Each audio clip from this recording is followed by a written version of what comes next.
Yo, Musia for me, Baba social media RGP show so. And social media RGP, there be a catch us and Claniba catch us ekome, na bronia catch us no size. Na a kindness a catch us many mechi opieniwo. I adia ache. Na dia chin so dear social media RGP catch by.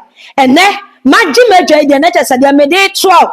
Nanka woni say IGP menye nsem bia na me de ba abonten ananye nsem bia na ba abonten a me de ma no atum ba de anti awe dia me beka eye nansan eye footballer won nsem ya Ghana fo ko bia eja ye yi yesi ye de ekoye sikadie ene wade say antuma fla ye ba ye enka IGP kamenka but adie bi aye wanwa sane ma we ekwaso ya brabom Adia sunku bi esi ewo march num eno na IGP me da sorry ya me pese me di bro na me di betufo esesa wo hwe ase a na no nkire se wa wie ya no ai boy eya Africa for na ehosu so ena BBC ya yeyi wo mu free mu o se de Ghana for abetena fie no yeyi wo mu free mu na minka ense wom na entuatua waso no edia na si ya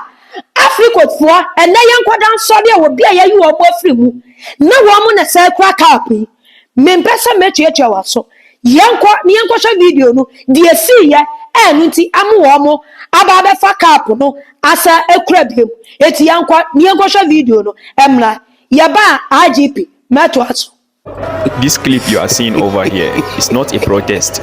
These are Ivory Coast fans as they come all out to support their country against Nigeria in match day 2 of the 2024 AFCON.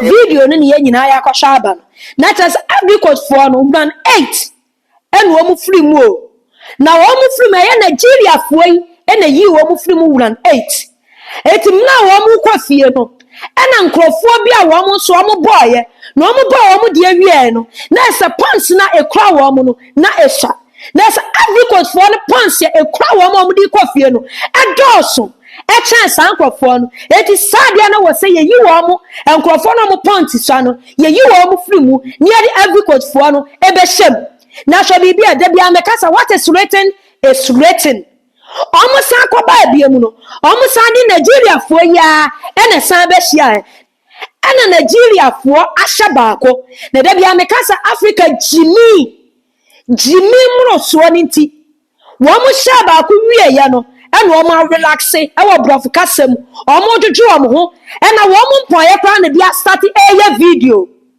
ai na da bia me kase nyame se de wachro na da bia me kase nyame so si obesi ni dan obesi na asori fie ebra asama do pu entimi twimfa so enu di Nigeria for chaba kuya omo relaxing ye ehwa na nyame sane si Ivory Coast for so enu ade tumi no ehya o so no si tumi me se cap no Ivory Coast afire wona mu wo su etimi di amamo ehwa na ne kikri wom second half na ba akokọ last minute show dia ya di Ghana for ba fie no ehwa na omo so omo di tu mu panyan omo wie ya refi sama pon enu opon ye so Nigeria for enu na ma Ivory Coast for nyame adom ene okoshe dubri no brofo no natures asatolo kwa kese enye easy omu bu omu pakese omu sisimu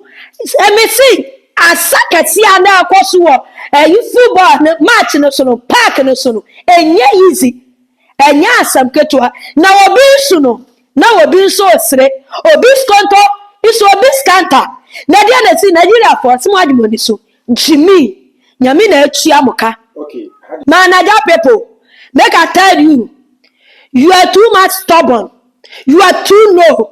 What do you know? You talk too much, Davido Mercy Johnson all the down mustache you are all everybody too low. When you pass the goal one, you think you finish the ball. IGP, English is not my classmate, but because of my people, Naja, they are talking too much. If Nigeria win that match, Ghana, we collapse. By now, they kill us. They cross Ghana. Then they will change the Ghana, butu butu. Naja, next time, when you look something, you pinch the thing and look it well. When you get the chance, you do what you want to do. You won't spoil your chance. You won't spoil your lucky. Be careful. The fooling is too much. Yesterday, see the way you make your stars, your people cry like a kiss. Especially the video. See the beginning. I saw that the video hand the band to press Soloku for you, to encourage you people, to make them happy, to make Nigeria proud. At last, look at what you do. All you know to fooling, you fooling yourself. Next time, when you do something, think twice before you do. Like I said, Abusian for IGP, and then the Nigeria for no, I'm a master Kasane Kakra, IGP Brofono, Monfan Chame. English is not my classmate. There may be some Nigeria for Nane say. Next time, opportunity be a Bama Wama, Ma Omun Jojo, Omun opportunity na tuno no, a dorsum. Se Nigeria for the Rini ya, a Kagana Kabadis tam Kabutu, Koma to Kronumu, Amaye, Yechra Wa Washami, and who would hear me say. Won't so be bet me at SCHWAR. Who bet me as a shat abrabasi, fair a year a bear poto. Who bet me as a abrabasi? Challenges be brave, beba, welcome. And one dress who face challenges now. I was so stop. No, I was so cook with him, Nigerian and Kunim dear, Ebabama. Yena IGP, and I am learning tea, Meduo, Ebason, and my visa number not a good screen.